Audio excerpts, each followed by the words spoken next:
बिस्मिल्लाहिर्रहमानिर्रहीम। हिजाब के हवाले से एक बहुत अहम मसला है जिसकी तरफ हमारी 80-90% ख़वातीन मुतवज्जो नहीं है। और ये मैं उन ख़वातीन की बात कर रही हूँ कि जो बाहिजाब हैं, जो हिजाब करना चाहती हैं, लेकिन उनकी तवज्जो इस मसले की तरफ नहीं है। वो बाकी पूरे बदन को तो छुपाती हैं, सर का हिजाब भी करती हैं, चादर भी बड़ी लेती हैं, लेकिन इस तरफ मुतवज्जो नहीं है कि पाँव का छुपाना भी लाजिम है। पाँव को छुपाना भी उसी तरह लाजिम है जिस तरह से कि बदन का छुपाना लाजिम है, जिस तरह से कि सर का ढाँपना लाजिम है। तो हमारी ख़वातीन ये नहीं जानती कि सर और बदन को ढाँपने के साथ पाँव का ढाँपना भी ज़रूरी है। अगर एक ख़ातून पाँव का हिजाब नहीं करती, जुराबें नहीं पहनती और बाकी उसने बड़ी चादर भी चाहे ली हो, तो उसका शुमार शरई नुक्ता नज़र से बेहिजाब ख़वातीन में होगा और वो भी सज़ा की मुस्तहिक़ करार पाएगी।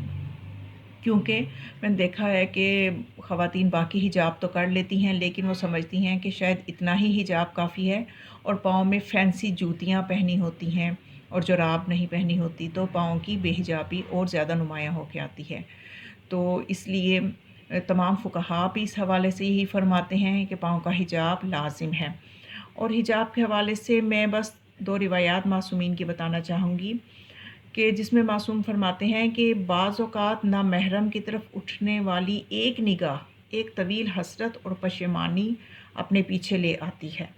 यानी एक निगाह भी अगर नामहरम की जो है वो बड़े इंसान के ख़ातून के बदन पे अगर किसी भी हिस्से पे जिस पे कि शरीयत ने छुपाना लाजिम करार दिया है और ख़ातून परवाह ना करे, चाहे वो पाँव ही हो, अगर नामहरम की एक निगाह भी पड़े तो वो भी तवील हसरत का बायस बन जाती है, पशेमानी का बायस बन जाती है। यानी ऐसे मफसदे पैदा हो जाते हैं, ऐसे मसाइल पैदा हो जाते हैं, तो शरीयत के जो अहकामात हैं उनको पैरवी करना लाजिम है।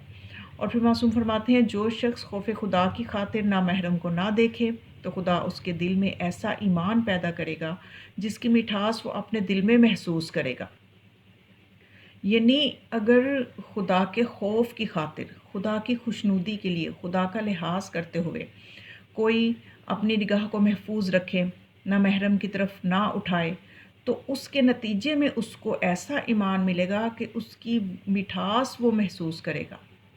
यानी जो खुदा जिसको ईमान की मिठास का मज़ा चखा दे, तो फिर समझ लीजिए कि उसके लिए बरकतें हैं ज़िंदगी में भी और आखिरत की मंजिलें भी आसान हैं।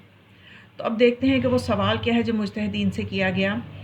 तो सवाल ये किया गया कि औरतों का चेहरा और हाथों को कलाई तक छुपाना वाजिब नहीं, तो क्या नामहरम इसके चेहरे और हाथों को देख सकता है? और क्या नामहरम से पाँव का छुपाना ज़रूरी है? ये वो सवाल है जो किया गया और इसका जवाब फ़ुक़हा ने क्या दिया। आयतुल्लाह ख़ामेनी फरमाते हैं कि अगर लज़्ज़त के कसरत से देखे और या चेहरे और हाथों पे मेकअप हो तो जायज़ नहीं है। यानी फिर चेहरे और हाथों को भी छुपाना लाजिम हो जाएगा अगर ख़ातून ये जानती है कि लज़्ज़त के कसरत से उसके चेहरे और हाथों को देखा जा रहा है, या दूसरी सूरत ये है कि अगर उसने चेहरे और हाथों पे मेकअप कर लिया है तो तब भी उसको खुला रखने की जो शरई इजाज़त थी वो ख़त्म हो जाएगी। और जहाँ तक पाँव का मसला है तो आयतुल्लाह ख़ामेनी फरमाते हैं कि नामहरम से पाँव छुपाना ज़रूरी है। उसके अलावा आयतुल्लाह सिस्तानी से जब ये मसला पूछा गया तो उन्होंने जवाब दिया कि अगर लज़्ज़त और शहवत के साथ ना देखें और गुनाह वाक़या होने का खौफ भी ना हो तो फिर चेहरे और हाथों को यानी कलाई तक खोलना जो है वो जायज़ है और पाँव को नामहरम से छुपाना चाहिए। ये आयतुल्लाह सिस्तानी ने फरमाया कि पाँव को बहरहाल ज़रूर छुपाना चाहिए। तो यही तमाम बाकी आयतुल्लाह फ़ाज़िल इंकरानी और आयतुल्लाह तबरेज़ी, तकरीबन सबका, आयतुल्लाह नासिर मुकाररम शिराज़ी, इसी तरह से सबका मसला उन्होंने बताया है इसका हल कि हाथों और कलाई को भी उस सूरत में खुला रख सकते हैं कि अगर उन पे मेकअप ना हो। और देखा ही गया है कि मेकअप करके भी ख़वातीन चेहरा खुला रखती हैं, हाथों पे भी ज़ीनत की होती है और वो हाथों को भी नेल पॉलिश लगाई होती है या मेहंदी लगाई होती है, तो खुला रखती हैं कि हमें इसकी शरीयत में इजाज़त है। हालाँकि ऐसा हरगिज़ नहीं है। अगर उस पे मेकअप कर लिया है, ज़ीनत कर ली है, तो फिर शरई इजाज़त ख़त्म हो जाती है, फिर चेहरे का भी हिजाब लाज़िम आएगा और हाथों को भी छुपाना होगा। और पाँव का छुपाना तो हर सूरत में लाज़िम है, चाहे पाँव पे कोई ज़ीनत की हुई है या नहीं की हुई।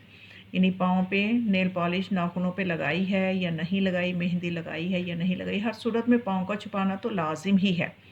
تقریباً تمام فقہا کے نزدیک لازم ہے۔ تو یہ وہ مسئلہ ہے جس کی طرف میں توجہ کروانا چاہتی تھی کہ ہمارے معاشرے میں دیکھا گیا ہے کہ خواتین حجاب تو کر لیتی ہیں لیکن پاؤں میں فینسی جوتیاں بھی پہنی ہوتی ہیں اور ان کو کھلا رکھا ہوتا ہے، جرابیں بھی نہیں پہنی ہوتی۔ تو اس صورت میں یہ بتانا ضروری ہے کہ وہ ان کو اسی طرح سے شمار ہوں گی کہ جیسے بے حجاب خواتین۔ تو اس لیے پاؤں کے حجاب کی طرف توجہ کرنا ضروری ہے۔ السلام علیکم ورحمۃ اللہ وبرکاتہ۔